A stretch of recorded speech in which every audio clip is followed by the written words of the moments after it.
Hannah Gadsby's back. And they've got an agenda. Agenda!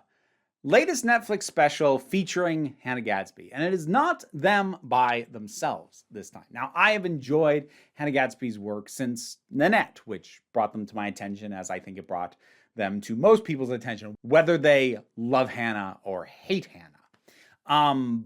But I also enjoyed The Fall of Douglas and Something Special. I don't think I did a review of Something Special. I did enjoy it, though. This one, so this is basically a variety night of comedy. This was a tour, I believe, that Hannah put together, organizing just a bunch of other queer in some form performers. And it is very much a mix. You have non-binary people, trans-masculine people, trans-feminine people, people who, honestly, I'm not even entirely sure because they don't have their own gender identity as part of their act, which is the other thing worth mentioning. There's a fair variety, not just of the people speaking, because, you know, there is a mix of race and backgrounds and all this sort of stuff, not to mention a very healthy mix of gender identities. But also just what they're talking about varies a lot. One of them just basically did a stoner comedy set, which, full disclosure, was probably the one I liked the least, but that's also because I don't really like stoner comedy. It was decent stoner comedy, all things considered, but basically didn't touch on gender at all, whereas others based most of their set around it, and others touched on it a little bit and then moved on to other stuff. So it is a really nice mix of comedy that sometimes is about gender, but sometimes is just being done by some form of queer person. And I enjoyed the mix. And Hannah makes a great host because they understand their job, which is to come in, prep the audience, warm the audience up, and then hype the other performers and get out of the way. And they do that phenomenally.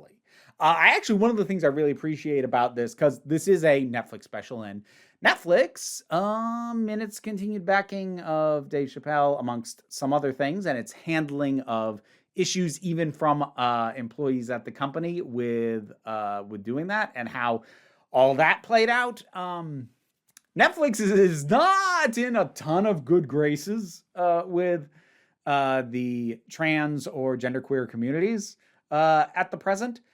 And what's great about this, the opening set that Hannah gives, is basically talking about how they went off on that publicly.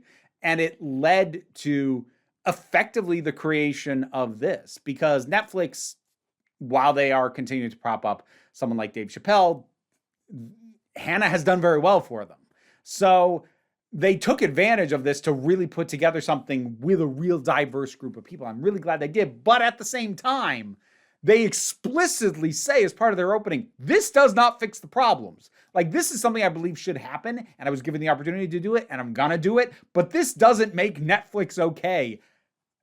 So I'm really glad that they just said that. I'm not gonna give praise to Netflix for it, because as I've mentioned, like with things like the video I did on Barbie over on the main channel, I'm not super impressed at corporations letting criticism of them fly in their works. That's a trick that I kind of see through at this point. I will still give Hannah credit for saying it, because, like, if they were going to say it, I expected Netflix would probably let it fly, but they had to say it and make it part of the set, and they did. So good on them for doing so.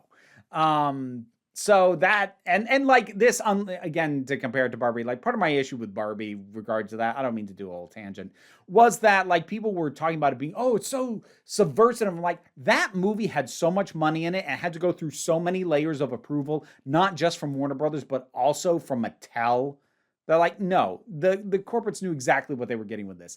This, since it is like, it's produced by Hannah, and like, they organized all these people and they wrote their own thing, and they probably in their contracts for their specials do not have to run their stand-up sets by Netflix executives in advance. There would have been fewer layers of people going, yes, we are okay with this criticism. So this feels closer to being like, yeah, good to see than something that just had as many hands in it as Barbie did.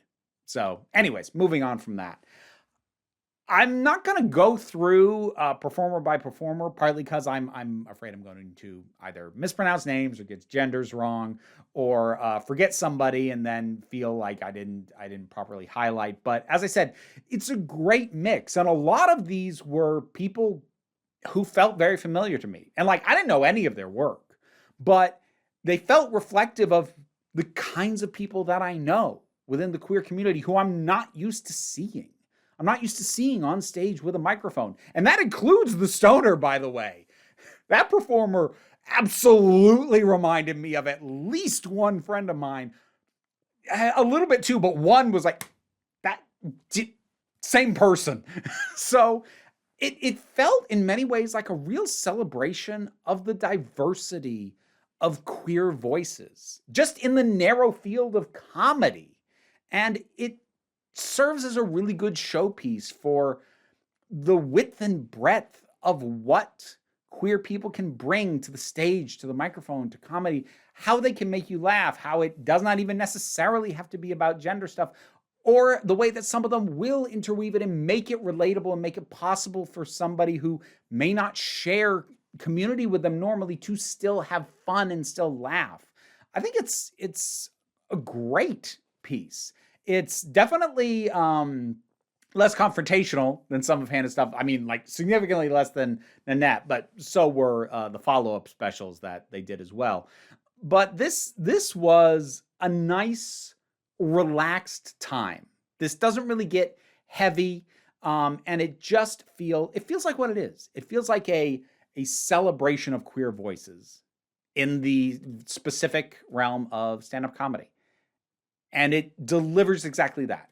It does exactly what it says on the tin. And I had a good time with this. Now, if you like Hannah's work, or if you just like stand-up comedy, honestly, or if you just want to get a sense of how varied that comedy can be, even though all these are various forms of queer voices, give it a look. I enjoyed this quite a bit. It is exactly the celebration that I hoped it would be of these voices, of these people, of this community. So, yeah, check it out. Have you seen it? What did you think about it? Whatever your thoughts are, drop something down in the comments. Let's talk about it. Patreon pays the bills, enables me to do this as my living. Even if you can't help me out that way, like, share, subscribe. They all are of great assistance, but don't worry too much about it. We take a relaxed attitude around here, so you can just come on back next time you need a break. Time for me to thank my highest supporting patrons: Robin Moore, Zubin Lutfullah, Goddess Elida, Oliver B, Turok, The Thing That Goes Doink in the Anime, Ruth, Solitary Pictures, Ulrich Bogdan, Loki Eris, that was a new one, that's why I paused, Melinda Walters, Jen, Auntie Kate 808, Becky Sparks, Fernabi Likes the Poodle, Robin Powell, Twisted Wishes, Tracy Scrabbit, Angry Casperl, Dave Hall, Quite Bearish, Rosalind Bennett, Pau Barabajoggle, and Mara G. If you want to support me as well and help keep these little buggers fed, check out my Patreon. Thanks so much.